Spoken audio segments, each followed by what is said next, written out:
Problem of cancer की बात कर रहे हो तो क्या होता है लेटरल एपिकॉन्डाइल में इन्फ्लेमेशन हो जाता है। गोल्फर सर्कुलर जस्ट अंदर होता है कैंसर, ठीक है। पहले सब लोग लेटरल साइड में हो रहा है, गोल्फर में जाओ medial side, medial epicondyle, medial epicondyle का नाम आ रहा है गोल्फर सर्कुलर होगा, और लेटरल एपिकॉन्डाइल का नाम आ रहा है तो कैंसर, ठीक है। दोनों में डिफरेंस होता है, कंफ्यूज हो जाना।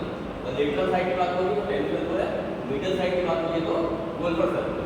रोज खेलते ना तो रोज प्लेयर होते हैं उनमें दिक्कत होती है। The patient should be seated और standing and should have her finger flexed in a fixed position, है ना।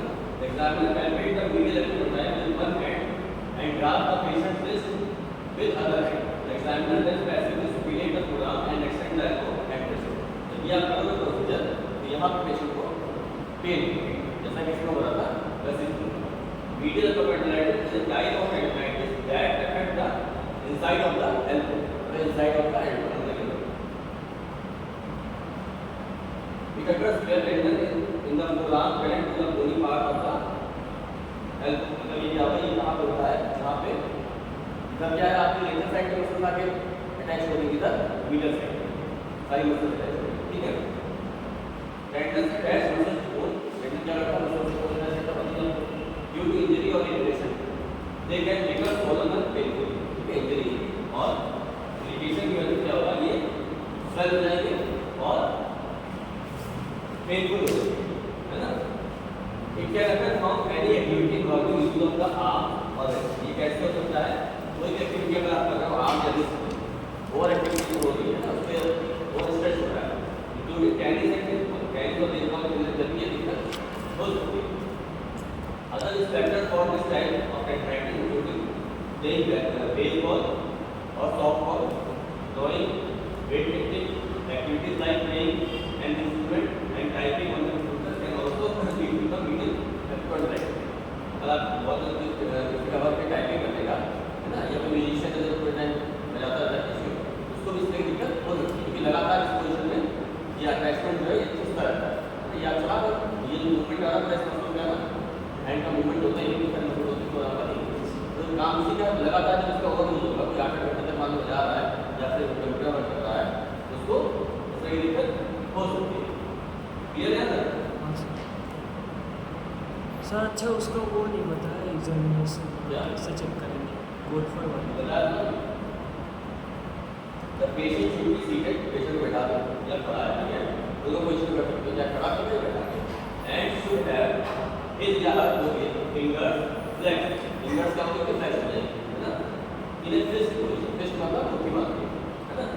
The examiner palpate the medial epicondyl, examiner क्या करेगा, palpate करेगा medial epicondyl with one hand, एक हाथ से, and grasp the patient's wrist, और दूसरे हाथ से करेगा पेशेंट के wrist को grasp करेगा ना with other hand. The examiner then passively supinate, क्या करेगा, passively supinate करेगा। इसमें क्या होगा, ये हो रहा था रोटेट हो रहा है, इसमें supinate कर रहा है, तो रोटेट करके रेडियल डायरेक्शन का कैलिब्रेट, इसमें क्या कर रहा है, supinate कर रहा है, ठीक है। The examiner passively supinate the forearm and extend the elbow and wrist, extend करेगा elbow और wrist, तो उसको कहाँ पे होगा, है ना, मीडियल मीडियम, हाँ घुमा के ना ये यहाँ पर, ठीक है। ये और एग्जाम्पल सर कैसे वो ऐसे करेगा, ये ऐसे करने के बाद ऐसे उल्टा से ऊपर घुमाना और उसके बाद ये करेगा नीचे, उसके यहाँ पर पैल्पेट पहले मीडियल एपिकॉन्डाइल पैल्पेट करेंगे, ठीक है, फिर वन हैंड एक हाथ से and grasp the patients wrist, patient के रिस्ट को क्या किया, ग्रास्प किया, पकड़ लिया, है ना, ठीक है। एग्जामिनर पैसिवली supinate किया the forearm and extend the elbow and wrist, और एक्सटेंड किया एल्बो को और रिस्ट को, तो उसको कहाँ पे अंदर साइड पे देखो सर जैसे यहाँ पे इंजरी हो जाएगी तो स्वेलिंग अंदर आ सकती है, कहाँ पे अंदर साइड अंदर ही पाएंगे, स्वेलिंग की जाएगी तो ये जो ऊपर है ना ये आपके मसल्स है, इसमें अंदर सारी का यहाँ पे आपको फूला दिखेगा, रेंडल दिखेगी, छूने पे दर्द होगा, है ना। जैसे कोई एक्टिविटी वैसे करेगा उसको पेन बढ़ जाएगा, जैसे कपड़ा नहीं छोड़ना है ना, या आप बाइक चला रहे हो तो ये मूवमेंट होता है ना, या घर में दरवाजा टैप नल खोलना है, ये सब पोजीशन पे पेन होगा, ठीक है। यहाँ तक समझ आ गया, समझ में। अब आता है पॉलीक्रेनाल बर्साइटिस, नेक्स्ट आपकी सॉफ्ट टिश्यू इंजरी क्या है? ऑलिगोडेंड्रोन बर्साइटिस। ऑलिगोडेंड्रोन कहाँ मिलता था? सर क्या है सर BSN ये निकला जो होता है ये ऑलिगोडेंड्रोन होता है ना। ऑलिगोडेंड्रोन बर्साइटिस यहाँ पे बर्सा पाया जाता है। बर्सा का काम क्या है? कल बताया था दो स्ट्रक्चर्स को आपस में स्लैग लेग्स स्ट्रक्चर होता है, सेल बना होता है सर प्रोटेक्शन का काम करता है। हाँ, वो क्या मतलब दो स्ट्रक्चर हो जैसे बोन या मसल उसके बीच में होता है, झगड़ा मचाता है, या दो लिगामेंट के बीच में होता है। तो बर्साइटिस का बर्सा का काम क्या है? फ्रिक्शन को रोकना, है ना। डुप्लीकेशन नहीं, फ्रिक्शन को रोकना। स्लैग लाइक स्ट्रक्चर होता है, उसके अंदर डुप्लीकेशन होता है। वो क्या करता है? दो स्ट्रक्चर को आपस में दरार खाने से बचाता है। ठीक है। It is a condition characterized by swelling, redness and pain at the tip of the elbow। ये कंडीशन है ऑलिगोडेंड्रोन बर्साइटिस जिसमें swelling होगी, redness होगी और पेन होगा कहाँ पे? टिप ऑफ द elbow पे। The underlying cause is due to the infection, fever may be present and condition is relatively common. It is one of the most frequent type of bursitis। ठीक है। इसमें क्या होता है? Infection की वजह से होता है, फीवर की वजह से होता है। It is usually occurs as a result of trauma or pressure at the elbow। ये कैसे होता है? किसी ट्रॉमा या प्रेशर एल्बो पे आता है, मान लो इनडायरेक्ट प्रेशर पे आ रहा है या कोई चोट लग जाती है उसकी वजह से होता है, या कोई इन्फेक्शन हुआ हो और सर्टेन मेडिकल कंडीशन, कोई medical condition such as rheumatoid arthritis या कफ। ठीक है। मतलब कोई इन्फेक्शन हो या कोई ओवर प्रेशर हो जाए या कोई ट्रॉमा हो जाए या कोई आर्थराइटिस हो जाए, रूमेटॉइड आर्थराइटिस या कफ, है ना। इस तरह की कोई भी कंडीशन होगी उसमें बर्साइटिस होने के चांसेस हो जाते हैं।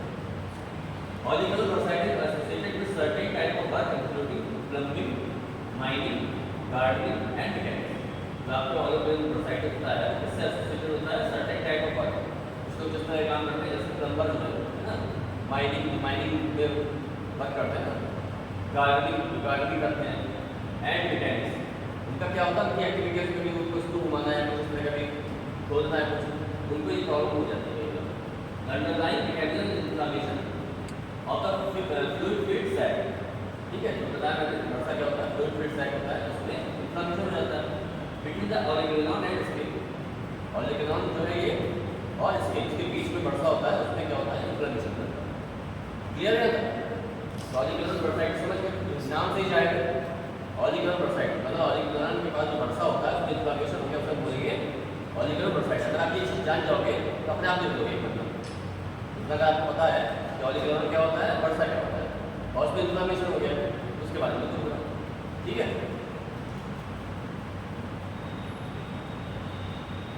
अब ये बात आती है कार्पल टनल सिंड्रोम, जो मैंने पढ़ा है कार्पल का, है ना। इसमें क्या होता है? कंप्रेस होता है, नर्व वहाँ पे कंप्रेस हो गई, लिगामेंट टेंडन सारे होते हैं ना।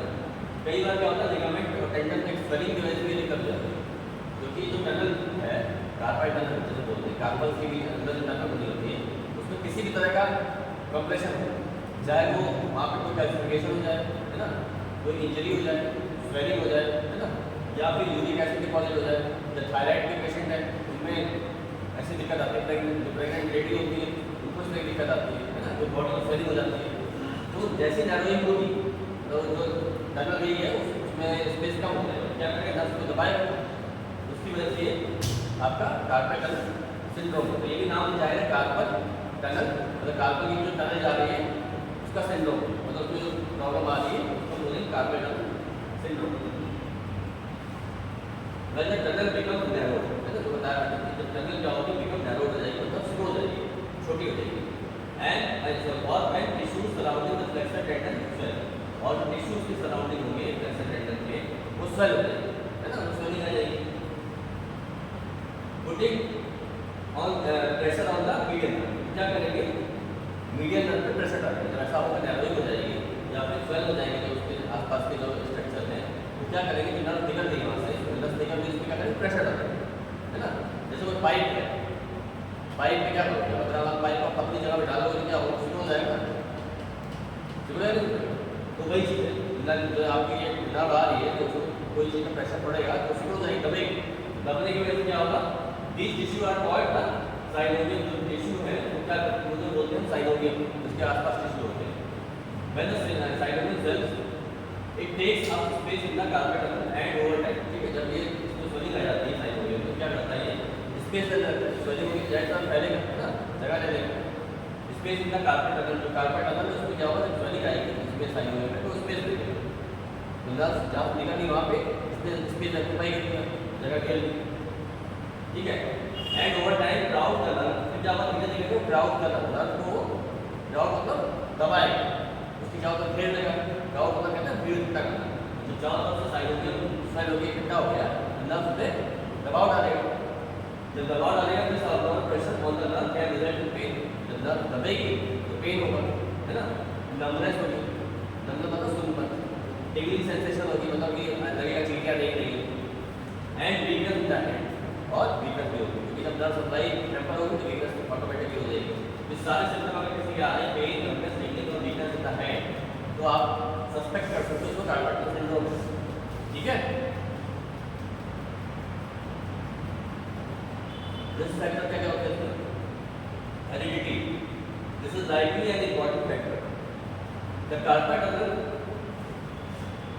may smaller in some people or there may be anatomic differences these changes the amount of space of the nerve क्या होता है कभी कभी हेरिडिटी होता है मतलब किसी को ये मतलब अपने पेरेंट्स या जो भी पूर्वज है उनसे मिलता है ना तो उनके साथ क्या है मान लीजिए किसी को ये दिक्कत है आज हमारे प्रेजेंट टाइम में हमें ये दिक्कत है आगे चल के जरूरी नहीं हमारी जनरेशन में या हमारी जो पहली जनरेशन में उसमें दिक्कत उसके बाद की जनरेशन में भी दिक्कत होती है यही से समझना मतलब क्या ये जीन में है क्या? हाँ ठीक है ना हेरिडिटी मतलब हेरिडिटी के एक फैक्टर है ऐसा हो सकता है कुछ लोग हैं मतलब हेरिडिटी में होता है एक माँ बाप में है तो बच्चों में नहीं बारिश है बच्चों के बच्चों में होता है ना या बच्चों में भी होता है तो हेरिडिटी मतलब वो फैमिली में फैमिली बढ़ता है समझ गया फिर आता है रिपीटेटिव हैंड यूज पहला कारण क्या था फैक्टर हेरिडिटी का दूसरा आता है रिपीटेटिव हैंड यूज किसी का मान लो रिपीटेटिव हैंड यूज मतलब बहुत ऐसा काम है कि बार बार उसको यूज करना पड़ता है repeating the same hand and this motion activity over a prolong period of time मतलब क्या है कोई एक एक्टिविटी को बहुत लंबे समय तक बार बार करता है may aggravate the tendons in the wrist causing swelling that put pressure on the उससे क्या होगा जो उसके आसपास के टेंडन होते हैं एग्रावेट हो जाएंगे जैसे यहाँ पे जो टेंडन अंदर गए हैं एग्रावेट हो जाएंगे कॉजिंग स्वेलिंग तो क्या करेंगे स्वेलिंग कर देंगे that puts pressure on the nerve तो क्या करेंगे प्रेशर डालेंगे नर्व्स को ठीक है। फिर थर्ड क्या है hand and disposition doing activity that involve extreme flexion और extension of the hand and this for prolong period of time can increase pressure on the nerve जो हैंड और इसकी पोजीशन होती है वो भी बहुत ज़्यादा इसमें मायने रखती है ना doing activities that involve extreme flexion कोई ऐसी एक्टिविटी कर रहा है जिसमें एक्सट्रीम फ्लेक्शन होता है मतलब बहुत ज़्यादा से ज़्यादा फ्लेक्शन करता है बहुत से ज़्यादा एक्सटेंशन करता है उस पोजीशन में क्या होगा उसके आसपास का स्ट्रक्चर जो है वो इंजर्ड होगा और स्वेलिंग आ जाएगी ठीक है। फोर्थ फैक्टर क्या प्रेगनेंसी जैसे मैंने बताया प्रेगनेंसी भी फैक्टर होता है hormonal changes during pregnancy can cause swelling जब प्रेगनेंट होती है लेडी तो उसके अंदर हार्मोनल चेंजेस होते हैं बहुत सारे उसकी वजह से ये होता है ये खाली उतने टाइम में रहेगा जितने टाइम प्रेगनेंट है जैसे प्रेगनेंसी ओवर हो गई ये कई बार सिस्टम होता है ऑटोमेटिक खत्म हो जाता है उस समय इससे कहते हैं कोई ट्रीटमेंट लेने की जरूरत नहीं है कोई प्रेगनेंट वूमेन है मान लीजिए वो आती है उसको दिक्कत है आपको समझा दो कि आपको ट्रीटमेंट की जरूरत नहीं है थोड़ा बहुत आपको देना चाहते हो है ना ज़्यादा करने की जरूरत नहीं वो ऑटोमेटिक जैसे वो पीरियड खत्म होगा समस्या खत्म हो जाएगी क्योंकि इस समय क्या हार्मोनल चेंजेस होते हैं उसकी वजह से बॉडी में स्वेलिंग आती है ना उसकी वजह से दिक्कत होती है जब स्वेलिंग उतरेगी वो दबाव क्या खत्म हो गया दिक्कत खत्म हो जाएगी ठीक है। फिर आता है हेल्थ कंडीशन कुछ हेल्थ कंडीशन होती है जैसे डायबिटीज जो डायबिटिक पेशेंट हो गए ना उनको दिक्कत होती है डायबिटीज जो न्यूरोपैथी होती है नर्व के प्रॉब्लम होती है ना बहुत से रिंगडाइड आर्थराइटिस उसमें क्या होगा आर्थराइटिस की दिक्कत होती है ब्लड में आपके जो आर्थराइटिस होता है उसे बोलते हैं रिंगडाइड आर्थराइटिस तो स्मॉल जॉइंट्स को पकड़ रखता है फिंगर से आपकी रिस्ट है ना अगर आर्थराइटिस है वहाँ पर भी दिक्कत होती है। एंड थायराइड के जो पेशेंट है अगर उन थायराइड की सुबह मानते हैं ना इम्बैलेंस उसमें भी ये दिक्कत हो सकती है। That are associated with carpal syndrome ये सब चीज़ें आपको याद रखनी है कि कभी पेशेंट आपके पास आता है तो आप इस सारी चीज़ पूछोगे या पहले आप ट्रीटमेंट पूछोगे किसी को आप क्या है तो नहीं दिक्कत दूसरा क्या पूछोगे क्या काम करते हो आप है ना रिपीटेटिव यूज तो नहीं है तीसरा क्या पूछोगे हैंड एंड पोजीशन में क्या रहती है जब भी काम कर रहा है तो ऐसा नहीं बहुत ज़्यादा फ्लेक्शन हो रहा है बहुत ज़्यादा एक्सटेंशन हो रहा है फिर क्या पूछोगे? प्रेगनेंसी, वुमेन प्रेग्नेंट तो नहीं है, तो वो लेडी है, उससे पूछोगे ना। हेल्थ कंडीशन में पूछोगे डायबिटीज तो नहीं आपको, थायराइड तो नहीं आपको, है ना, या रिमेटॉइड आर्थराइटिस की कोई कभी अगर कहना नहीं करना पता ही नहीं, जांच नहीं कराइए, आप जांच कराओ। पहले डायबिटीज जांच चेक कराई जाएगी और आर टेस्ट कराइए, सारी चीज़ थायराइड टेस्ट कराइए, ब्लड टेस्ट में सारी चीज़ें आ जाएंगी। उससे भी आप अंदाजा लगा सकते हो कि कार्बन डाइऑक्साइड की दिक्कत उसको है। यहाँ तक डाउट क्लियर? इसलिए इसमें नर्व के बारे में ना प्लीज नर्व के बारे में यहाँ से नर्व निकलती है, जब स्वेलिंग आ जाएगी तो रीजन क्या चाहिए, स्वेलिंग आएगी तो नर्व दबेगी, दबने की वजह से सिम्टम आएंगे। इससे बोलेंगे कार्बन डाइऑक्साइड सिंड्रोम इसलिए बोल रहे हैं जो कि एक कॉज नहीं है, एक बीमारी नहीं है। थायराइड में भी हो सकता है, डायबिटीज में भी हो सकता है ना, आर्थराइटिस में भी हो सकता है। जहाँ कॉज बहुत सारे बीमारियाँ बहुत सारी, वहाँ बच जाता है सिंड्रोम। सिंड्रोम और डिजीज भी अंतर है, क्योंकि डिजीज की बात होगी मतलब कोई पर्टिकुलर बीमारी की बात होगी। जैसे डायबिटीज की बात होगी तो बोलेंगे इनको डायबिटीज है, इनको एक डिजीज है। सिंड्रोम की बात होगी तो वहाँ पर मल्टीपल डिजीज है, उसकी वजह से दिक्कत है, एक डिजीज नहीं है ना। जैसे फ्रोजन शोल्डर है सिंड्रोम, फ्रोजन शोल्डर चोट की वजह से हो सकता है, आर्थराइटिस की वजह से हो सकता है, डायबिटीज की वजह से हो सकता है ना, या अंदर कोई इन्फेक्शन चल रहा हो उसकी वजह से हो सकता है, तो वो भी एक सिंड्रोम हो गया। सिंड्रोम मतलब जहाँ बहुत सारी बीमारी है और एक बीमारी की बात हो रही तो डिजीज हो रही वो है कैसे frozen shoulder. Heredity frozen shoulder नहीं बोले तो उसकी वजह डायबिटीज है, हेरिडिटी रूमेटॉइड आर्थराइटिस लेकिन हेरिडिटी होता है। अगर ये सिम्टम आ रहा उसकी वजह से अगर ये हुआ है डायबिटीज हुआ, अगर आपने सारे चीज चेक किया आपको पता चलेगा कि डायबिटीज की वजह से दिक्कत आ रही है तो मे भी उसकी आने वाली जनरेशन या फिर पहले जनरेशन में उसको दिक्कत नहीं होगी। ठीक है,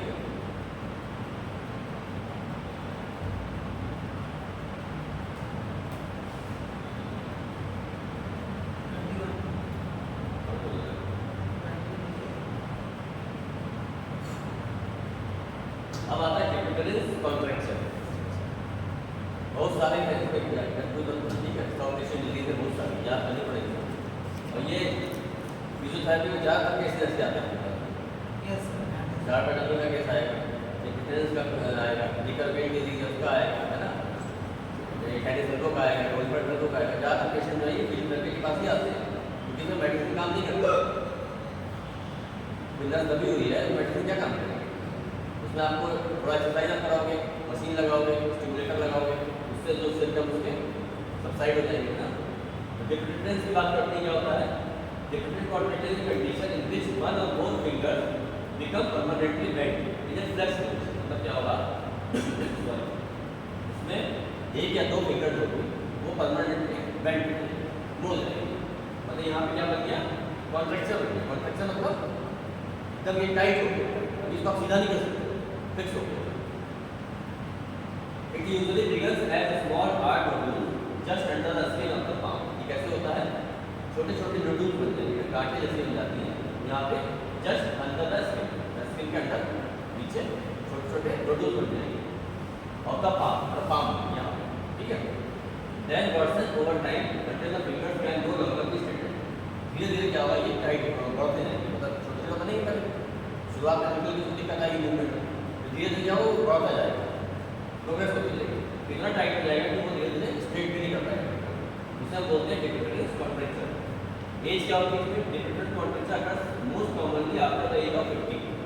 50 साल से ऊपर वाला कोई कॉमनली होता है, एक्सेप्शन हर जगह होते हैं, पर ये मेन जो होता है 50 से ऊपर होता है। सेक्स में मैन और मोर लाइकली टू डेवलप, मतलब मेल में दिक्कत ज़्यादा होती है। Difference and to have more severe contraction देना, मतलब वुमेन के कंपैरेटिवली मेंस में ये दिक्कत ज़्यादा होती दोनों में, पर कंपेयर करेंगे तो मेल में ज़्यादा होगी, फीमेल में कम होगी। People of northern European descent are at high risk of disease, मतलब जो नॉर्दर्न यूरोपियन डिसेंट के जो पेशेंट हैं, लोग रहने वाले हैं, उनको ये दिक्कत ज़्यादा होती है। Family history different contraction of nurse in family, है ना, फैमिली में रन करता है, मतलब एक हेरिडिटी है। टोबैको एंड अल्कोहल यूज, जो तंबाकू खाते हैं या अल्कोहल यूज करते हैं उनको भी होने के चांसेस होते हैं। Smoking is associated with N increase risk of different contraction. Smoking जो कर रहा है उसको भी बहुत हाई रिस्क होता है इसके होने का, ठीक है। Perhaps because of microscopic changes with in blood vessels caused by smoking. तो किस वजह से?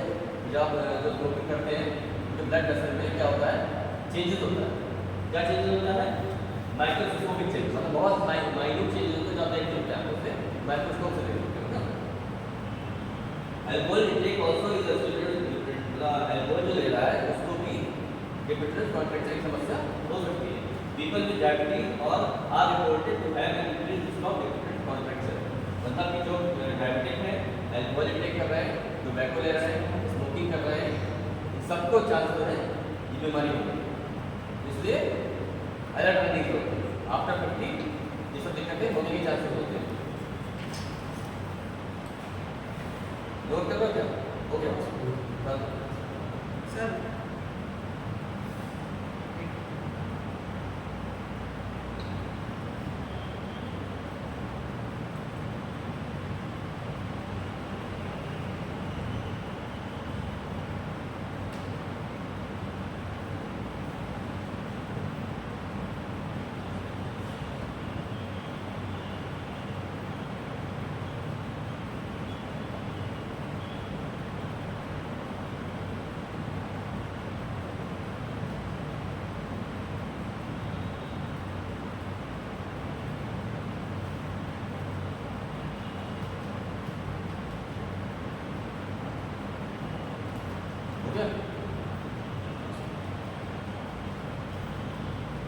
अब आता है डिकलवेन disease.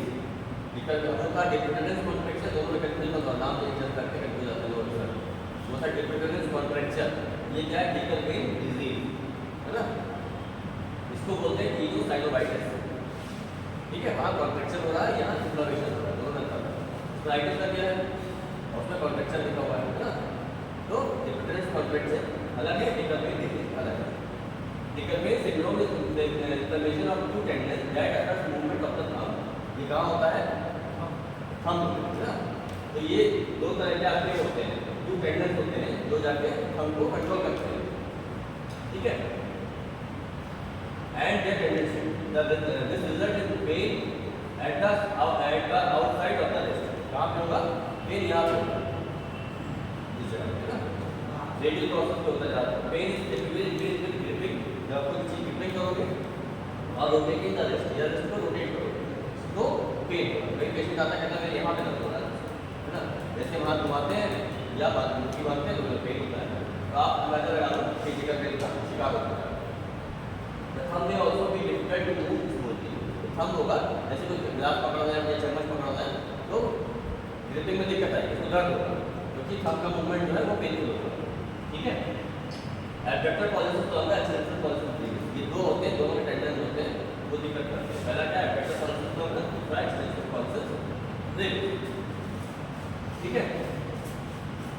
कीनोसाइनोवाइटिस inflammation of tendon sheath due to infection disease inflammation आ रही है। ये जो है इसकी वजह होता है इन्फेक्शन ठीक है। कोई डिजीज हो जाए या इन्फ्लेमेशन हो जाए या आ रही है रूमेटॉइड आर्थराइटिस सबकी वजह से होता है। Tenosynovitis inflammation of the sheath tendon sheath due to repeated usages और माइक्रो माइनर इंजरीज है ना। रिपीटेड और माइक्रो माइनर इंजरीज होती है इसकी वजह से दिक्कत होता है।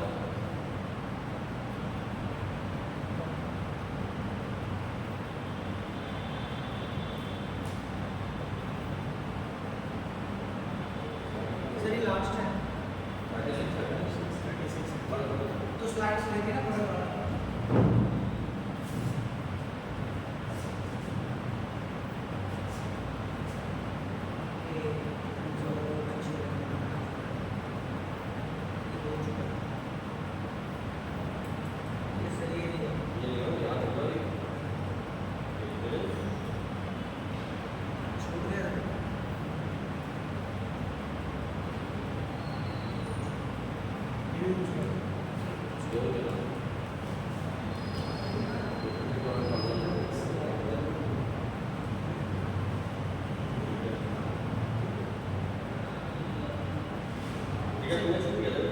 सर ये लाइन से करिए तो लाइन सर हाँ इससे प्रॉब्लम इसी से होगा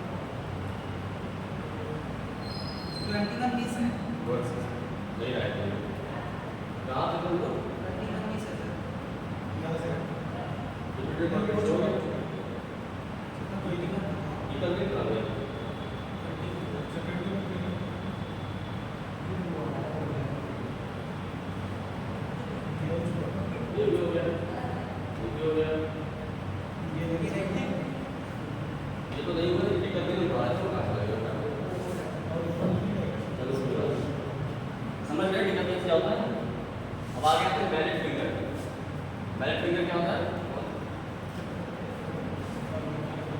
deformity of the finger caused when the tendon that straightened your finger is damaged. मतलब जो आपके फिंगर को स्ट्रेट कर रहा है टेंडन सीधा कर रहा है वो अगर किसी वजह डैमेज हो जाए, एक्सटेंसर टेंडन जो भी एक्सटेंशन कर रहा है फिंगर्स का उसमें अगर डैमेज हो जाए उसे बोलते हैं मैलेट फिंगर। कैसे होता है, मान लो कोई आप बॉल फुटबॉल खेल रहे हो या वॉलीबॉल खेल रहे हो, इस पर आगे कैसे बॉल कर रहा है ना, या कोई काम आप ऐसा कर रहे हो आप कैसे कर रहा है, सर ऐसे बैटिंग कर रहा है ये लगता है। इस पर चोट लग जाए ना, तो जब इस पर चोट लगेगी तो क्या होगा, जो टेंडन उस पर आपके इन्फ्लेमेशन हो जाएगा, है ना। इसमें अगर ऐसा कुछ होता तो बोलते हैं मैलेट फिंगर। मैंने बॉल और अदर ऑब्जेक्ट्स स्ट्राइक करके ऑफ द फिंगर, ठीक है, यहाँ पे टिप ऑफ द फिंगर टकराता है कोई बॉल या कोई भी ऑब्जेक्ट इस तरह का, और थंब एंड फोर्सफुली बेंड से, और अचानक से टकराता है उसको फोर्सफुली बेंड करते हैं। The force tears the tendon that straighten the finger. क्या होगा, जो टेंडन होगा यहाँ पे जो आपकी फिंगर का एक्सटेंड कर रहा है वो टियर हो जाएगा, मतलब खिंच जाएगा, फट जाएगा, खिंच जाएगा, है ना। उसकी वजह से दिक्कत हो जाती है। ऐसा दिखाया डायग्राम में, आगे में यहाँ पे देखिए ये टेंडन है ना, जो ब्रेक कर गया तो क्या होगा, ब्रेक हो जाएगा तो ये फिंगर सीधी नहीं हो पाएगी, है ना, उसे बोलेंगे मैलेट फिंगर, ठीक है। सर जब टेंडन ब्रेक हो जाएगा तो सर उसके बाद तो उसको ऑपरेटिंग करना पड़ेगा। हाँ, उसका ऑपरेशन नहीं होगा, ब्रेक कर गया तो कोई इलाज नहीं। सर फिजियो में तो उसका कोई मतलब नहीं।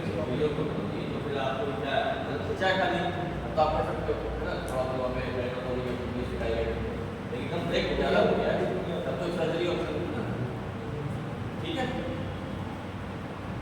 सर वो डिपेंड करता है सर कहाँ का डिपेंड होता है, मतलब ब्रेक होता है, अगर यहाँ का हुआ तो ये ऐसे सीधे होता है। हाँ, ये ज़्यादा टिप ऑफ फिंगर में इसी में होगा, ये आगे वाला जो ना का अच्छा DIP जॉइंट, यहाँ पे नहीं यहाँ पे नहीं सी होगा, यहाँ सिर्फ यहीं पे होगा। सी होगा, एक सेकंड। ठीक है ना।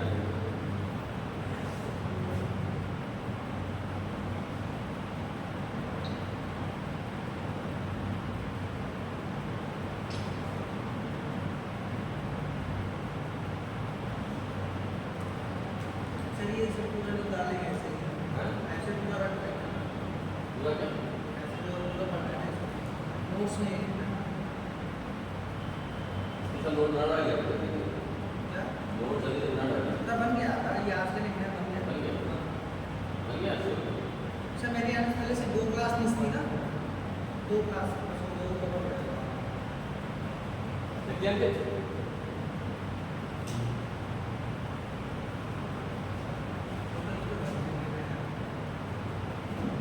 अब आपका राई नेक क्या होता है, सुना है कभी? राई नेक, इसे टॉर्टिकोलिस भी बोलते हैं, राई नेक को। सर जब एक तरफ कर दो हमारे में दर्द नहीं होगा, इसमें क्या होगा, देखो किसी डॉक्टर ऐसे रहते हैं, हैंड जाती है। वो ऐसे ही रहेगी, शॉर्टनिंग हो जाती है, बस होती है एक साइड सुलेंडरिंग इफेक्ट, शॉर्टनिंग टॉर्टिकोलिस बोलते हैं। राई नेक कैन हैव सेवरल कॉजेस, इसके बहुत सारे कॉज होते हैं। However it is not thought that the pain and reduction in range of motion result mainly two mechanisms, either passive driving caused by lock on passive joint or discogenic driving। दो तरह के होते हैं, पहला होता है passive driving और दूसरा होता है discogenic driving caused by cervical disc injury। इसकी वजह से cervical disc जो होती है उसकी इंजरी की वजह से होता है, ठीक है। राइट नेक क्या होता है, complication where you develop neck pain and stiffness। क्या होगा, नेक में पेन होगा, ऐसा रहेगा, और क्या होगा, स्टिफनेस हो गई है, टाइट हो गया, which is often accompanied by spasm of the surrounding neck muscle. इसकी वजह से होता है स्पाज्म हो जाता है, जितने भी आपके सराउंडिंग नेक मसल्स हैं उसमें स्पाज्म हो जाता है। स्पाज्म मतलब क्या होता है,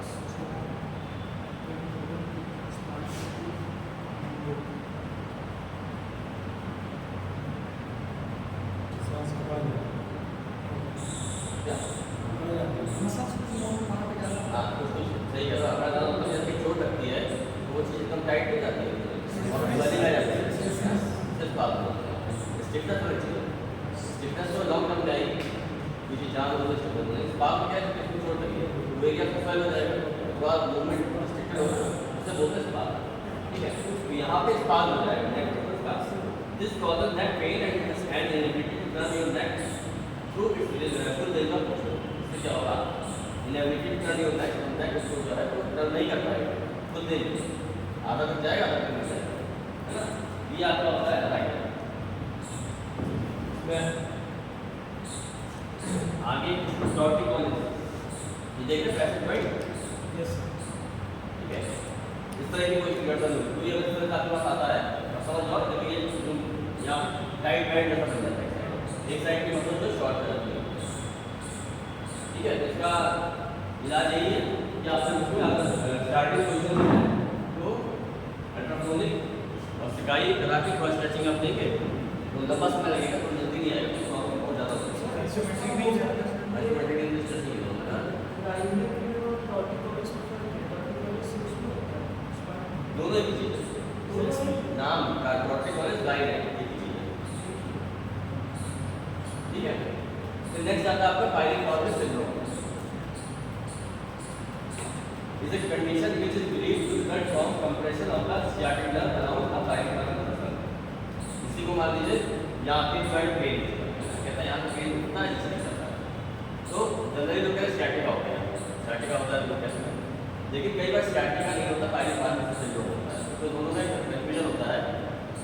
पायरिफॉर्मिस मसल होती है यहाँ पे देखिए, उसी के नीचे sciatic nerve है, तो अब जरूरी नहीं sciatic nerve कंप्रेस हुई, स्टार्टिंग में कई बार यहाँ पे कमर में यहाँ से निकलती है आपके रेट के बीच में, वहाँ कमर जो उसी वजह होता है, लेकिन कई बार पायरिफॉर्मिस जो होती है मसला पायरिफॉर्मिस ये क्या होती है, टाइट रहती है, ये कंप्रेस कर देती है, ठीक है। जैसे कंप्रेस कर दिया, अगर आप एक्सरे कराओगे तो कमर में कोई दिक्कत नहीं करेगी, क्योंकि इसकी डिस्क एकदम ठीक है, वहाँ कोई दिक्कत आएगी और ये एक्सरे में आएगा नहीं, क्योंकि मसल्स और आपकी नर्व्स एक्सरे में आती है, ठीक है। तो आपको फिजिकली चेक करना पड़ेगा या तो एमआरआई कराना पड़ेगा। तो फिजिकली अगर आप प्रेस करोगे तो उसको इस एरिया में पेन होगा, और पेन होने के साथ सिम्टम उसके या तो बढ़ेंगे या घटेंगे, क्योंकि नस दबाव जवाब उसको नस पे दबाव पड़ेगा, या तो सिम्टम घटेंगे या बढ़ जाएंगे। तो आप अंदाजा लगा सकते हो कि इसको पायरिफॉर्मिस से दिक्कत है ना। तो आप क्या करना है, sciatica का ट्रीटमेंट नहीं करना, आपको पायरिफॉर्मिस से काम करना है। आप यहाँ से स्वेलिंग खत्म कर दो, sciatica अपने आप ठीक हो जाएगा, ठीक है। तो हम sciatica का ट्रीटमेंट करते हैं, पता है नस में पैर में नस को लगा रहे हैं, मशीन लगा रहे हैं, स्ट्रेचिंग का बहुत चीज़ें करा रहे हैं, इस पर काम नहीं करते, कैसे ठीक होगा, ठीक है। यहाँ है ना, जब इसको स्वेलिंग तक डाउन नहीं होगी तो क्या करोगे, अल्ट्रासाउंड लगाओ, है ना, या लेजर आजकल चल रहा है, लेजर भी आप ले सकते हो, तो ऐसा कुछ दो कि इसकी स्वेलिंग जो है डाउन हो जाए, या स्ट्रेचिंग आपका पायरिफॉर्मिस की स्ट्रेचिंग होती है वो कराओ, उससे यहाँ से जुड़ी हुई ट्रैक्शन करा सकते हैं, बहुत फायदा नहीं होगा, हीटिंग कर सकते हैं, ठीक है। तो इसमें क्या होगा, स्वेलिंग आपको कम करती है, उसका तरीका चाहिए। अब ऑर्थोपेडिक है, वहाँ पे कई बार लोग इंजेक्शन लगा देते हैं, है ना। हम लोग क्या है, हम लोग को अपनी फिजियोथेरेपी से काम करना है, तो यहाँ पे सिलाई कर सकते हो, है ना, मशीन लगा सकते हो, टेंस आईएफटी जो भी आपको नीड लग रही है, हम उसे उसको जो भी टाइटनेस आ रही है उसको आप ढीला कर सकते हो, है ना, स्ट्रेचिंग करा सकते हो पायरिफॉर्मिस की, जैसे यहाँ से ढीला होगा ऑटोमेटिक सिम्टम उसी कम हो जाएगा। दर्द यहाँ से उसके पैर में ज़्यादा था, आपने यहाँ पे काम किया, खाली पैर में कुछ नहीं किया, उसके पैर का दर्द खत्म हो जाएगा, क्योंकि कंप्रेशन यहाँ से आ रहा है, ठीक है। इसे बोलते हैं पायरिफॉर्मिस सिंड्रोम। सिम्टम्स में include pain and numbness in the buttocks. इसमें क्या होगा, सिम्टम्स क्या आएंगे, पेन होगा, नमनेस होगी, मसल मन लगेगा और दर्द होगा, कहाँ पे बटक नहीं हिप में, है ना, एंड डाउन द लेग, और लेग कट जाएगा, यहाँ से शुरू के नीचे बैठ जाएगा। Often symptoms are worsened with sitting और रनिंग, अगर लगातार आप बैठे हो या रनिंग करते हो तो सिम्टम आपके बढ़ गए, ठीक है। Symptoms buttock pain that is worse with sitting, causes उसके कॉजेस क्या होंगे, ट्रॉमा, स्पाज, ओवरयूज, है ना, कोई ट्रॉमा होगा तो यहाँ पे चोट लगी हो, या फिर स्पाज हो गया किसी वजह से, या ओवरयूज इंजरी, तो ऐसा काम कर रहा है जिसकी वजह से उसकी पायरिफॉर्मिस मसल पे ओवर स्ट्रेस हो गया, तो ये सारे कॉज है। उसका अदर नेम क्या है, डीप ग्लूटियल सिंड्रोम, इसको हम लोग डीप ग्लूटियल सिंड्रोम बोलते हैं, क्योंकि डीपली होता है, ऐसे ऊपर पता नहीं चलेगा, इसको डीप ग्लूटियल सिंड्रोम भी कहा जाता है, ठीक है। Gluteus muscle हाँ gluteus maximus muscles हाँ, ग्लूटियल मैक्सिमम को बोलते हैं, अब ग्लूटियल इधर भी है, तो ये क्या है, आपकी जो जेल मसल पायरिफॉर्मिस ये डीप होती है थोड़ा अंदर साइड, है ना, ग्लूटियल मसल ऊपर होती है, हाँ, उसके अंदर ये होती है, गहराई होती है, उसको जब कस के आप पैल्पेट करोगे तब पेन होगा, ऐसे ऊपर से हो जाएगा। और कैरा पेन होना, आपने जब कस के पैल्पेट किया, टेंडरनेस इसी बोलते हैं, आपने दबा चेक किया कई वहाँ में दर्द होगा, तो उसे बोलेंगे पायरिफॉर्मिस सिंड्रोम, ठीक है ना। और ना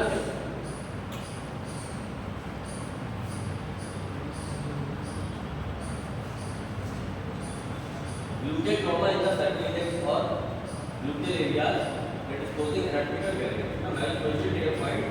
Hypertrophy and spasm of the piriformis. ये सारे मतलब क्या हुआ है? Cause malposition take a point. Hypertrophy and spasm of the piriformis. मतलब piriformis में spasm हो जाए या malposition take a point हो तो उसकी hypertrophy हो जाए. Hypertrophy मतलब वो बड़ा बड़ा हो जाए. swelling आ जाए. Secondary to laminectomy हुई तो कोई एक्सेस हो हेमेटोमा है ना उसकी वजह से निकल बर्साइटिस ऑफ द पाइरिफॉर्मस के बाद जो बर्सा होता है उसमें इन्फ्लेमेशन होता है न्यूप्लाज्म का एरिया होता है इंट्रा पाइरिफॉर्म फोरामेन है ना इंट्रा पाइरिफॉर्म फोरामेन होता है उसके बाद में न्यूप्लाज्म होता है उसमें कोई दिक्कत आ रहा है तो मालूम होता है मेरा कोलोरेक्टल कार्सिनोमा कोलन होता है तो कोलोरेक्टल कोलन और रेक्टम में कोई कार्सिनोमा होता है कोई ट्यूमर हो जाए कैंसर तो उसको ये वैसे दिक्कत नहीं है ना neuroma of the static nerve में न्यूरोमा होता है फिर क्या एपिसेक्टिलियर एलाइकोमा ये सारे मतलब इसके कॉज है इन सब की वजह से भी ये दिक्कत हो सकती है ठीक है क्या हो लिख रहा हूँ